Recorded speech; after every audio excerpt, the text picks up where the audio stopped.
Legit nga guys, pag nagpa-cleaning ka ng EGR mo, tsaka intake, tsaka throttle, titipid yung konsumo nitong Montero.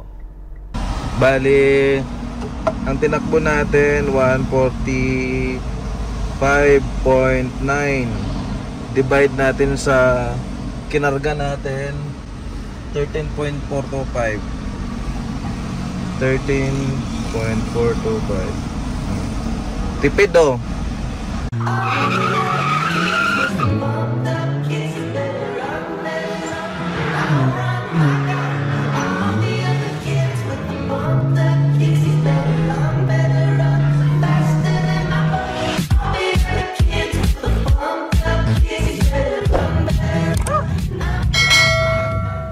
Hey guys, good morning. Welcome back sa panibagong vlog. At ngayon pupunta tayo ng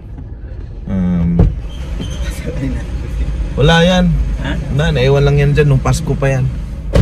So ngayon pupunta tayo ng Los Baños, Laguna. At mag-fuel consumption ulit tayo kasi ito hindi na to ahunan. So mag-home service kami sa Los Baños, Laguna ngayon. So ako yung sasama kasi kulang ako ng tao ngayon dito sa shop kasi nagbakasyon lahat. Check natin yung fuel consumption natin. Matakaw ba talaga or tama lang itong Montero. Okay?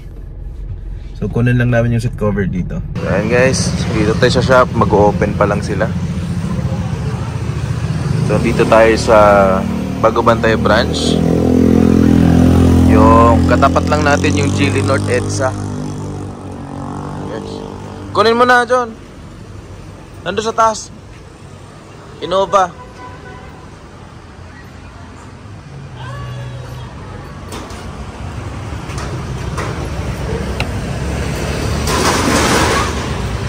Marami tayong tambak. Oh, Italian. Marami tayong tambak. Marami pa akong hindi nilista dito. And guys, ito yung service natin. Innova. Rugby. Dala ka rugby ah.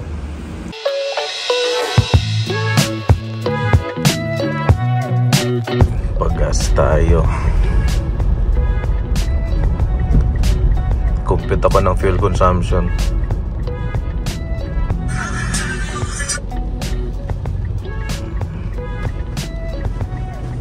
$59, napakamahal dito ah. 55 lang sa iba, okay lang. Kunti lang naman madagdag nito.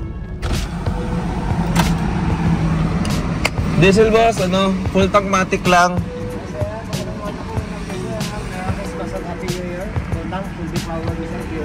Di fuel save lang. Cash.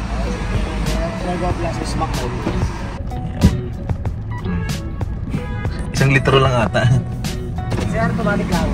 Matik lang. 321 lang. Akit tayong Skyway. Palagay tayo ng RFID. Wala pang RFID to eh. Kahapon nagpalagay ako sa index.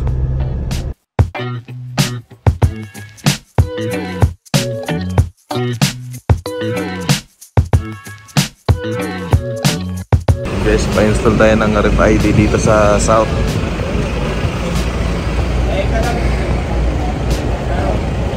Hirap kasi kalasin ito oh. Ha? Nasira nga yung ano dito oh, nung tinanggal ko. Yung parang plastic nung headlight.